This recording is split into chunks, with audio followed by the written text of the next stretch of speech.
ملاحظہ کیجیے روزنامہ نئی بات 16 فروری 2023 میں کرن صدیقی کا افسانچہ پر لکھا ہوا کالم۔ وہ کہتے ہیں کہ افسانچہ مختصر اور کاٹدار افسانے کو کہتے ہیں جس کی پنچ لائن بہت جاندار اور چونکا دینے والی ہوتی ہے۔ در حقیقت اسی میں افسانچے کا سارا نچوڑ ہوتا ہے۔ افسانچے کی ابتدا کب ہوئی، کس نے کی، یہ بحث کا متقاضی ہے۔ اس بارے میں ہم نے پرویز بڑگرامی صاحب سے بات کی جو ایک بہت نامور اور مشہور مصنف اور پاکستان کے ایک کثیر الاشاعت ڈائجسٹ کے مدیر بھی ہیں۔ انہوں نے افسانچے کے بارے میں بات کرتے ہوئے کہا جاتا ہے کہ قدیم یونان میں ایک غلام تھا جس کا نام ایسوپ تھا۔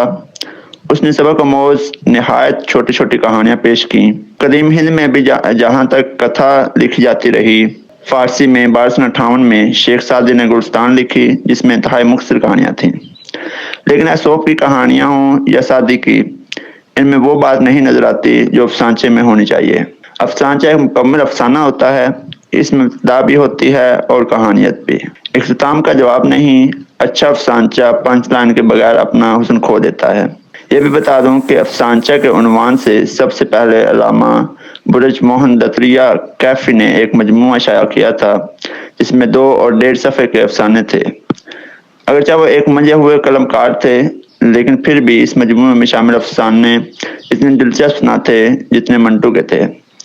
منٹو کا سیاہ حاشیہ 1948 میں لاہور میں شائع ہوا اور مقبول بھی ہوا۔ 1948 میں دہلی سے چھوٹی چھوٹی کہانیاں یعنی آدھے صفحے کی شائع ہوئیں۔ یہ مجموعہ قدوس صحبائی کا تھا لیکن اس میں معاشرتی کہانیاں تھیں جو دلچسپ تو تھیں لیکن ان میں وہ کاٹ نہ تھی جو منٹو کے افسانے میں ملتی ہے۔ منٹو کے افسانچے فساد کا احاطہ کرتے ہوئے تھے۔ منٹو الفاظ سے کھیلنے کا ہنر جانتے تھے، اسی وجہ سے ان کے افسانچے زیادہ مقبول ہوئے۔ لیکن اس وقت اسے مختصر کہانی یا منی کہانی اور افسانہ نما کہا گیا۔ افسانچہ اردو کی وہ صنف سخن ہے جس نے 1947 کے بعد لاہور میں جنم لیا، یعنی یہ واحد صنف سخن ہے جو پاکستان میں پیدا ہوئی۔ منٹو نے اسے پہلی بار پیش کیا، خواجہ اعجاز بٹ نے جلا بخشی دیا، شاہ نے اسے مزید اوج دیا، اخلاق گیلانی نے سنوارا اور سرور غزالی نے آگے بڑھایا۔ افسانچے میں نئے لوگ سامنے آ رہے ہیں جو بہت اچھا کام کر رہے ہیں۔ اس وقت افسانچہ ہر اس ملک میں لکھا جا رہا ہے جہاں اردو مصنفین ہیں۔ برصغیر میں پاکستان، بھارت اور بنگلہ دیش میں بہت اچھا افسانچہ لکھا جا رہا ہے۔ چنانچہ ہم کہہ سکتے ہیں کہ افسانچے کا مستقبل تابناک ہے۔ اس وقت دنیا کے ہر ادب میں مختصر کہانیوں کو اولویت دی جا رہی ہے۔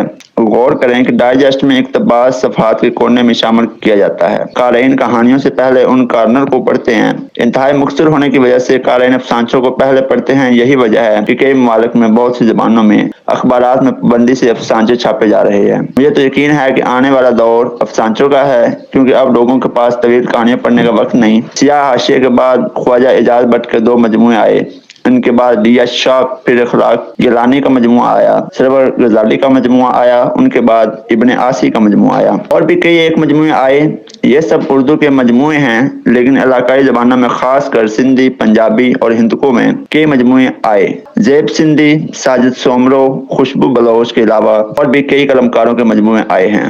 افسانچہ کم سے کم الفاظ استعمال کر کے اپنی بات دوسروں تک پہنچانے کا فن ہے جو مؤثر بھی ہو اور ادبی پہچان بھی رکھتا ہو۔ کچھ عرصے پہلے یہ نظر انداز صرف تھی مگر اب یہ اپنی جگہ بنا رہی ہے اور آہستہ آہستہ لوگ اس طرف راغب ہو رہے ہیں اور ادبی قد آور ادیب بھی صنف ادب کو اپنا رہے ہیں۔ نشاط یاسمین خان بہت اچھی مصنفہ ہیں اور اب تو افسانچے بھی خوب لکھ رہی ہیں۔ انہوں نے افسانچے کے بارے میں بات کرتے ہوئے کہا، افسانچہ کم سے کم الفاظ استعمال کر کے اپنی بات دوسروں تک پہنچانے کا فن ہے جو مؤثر بھی ہے اور ادبی پہچان بھی رکھتا ہے۔ پاکستان میں بھی افسانچے کو دوبارہ زندہ کرنے والے پرویز بڑگرامی اور سرور غزالی نے بہت سے افسانچہ نگاروں کو اس سمت راغب کیا ہے۔ اس کے علاوہ ہنا خراسانی اور صدف آصف بھی اپنے یوٹیوب چینل کے ذریعے افسانچے کے فروغ کے لیے کوشاں ہیں۔ کچھ اخبارات میں بھی افسانچے شائع ہو رہے ہیں۔ یہ ایک اچھا اقدام ہے اور خوش آئند بھی۔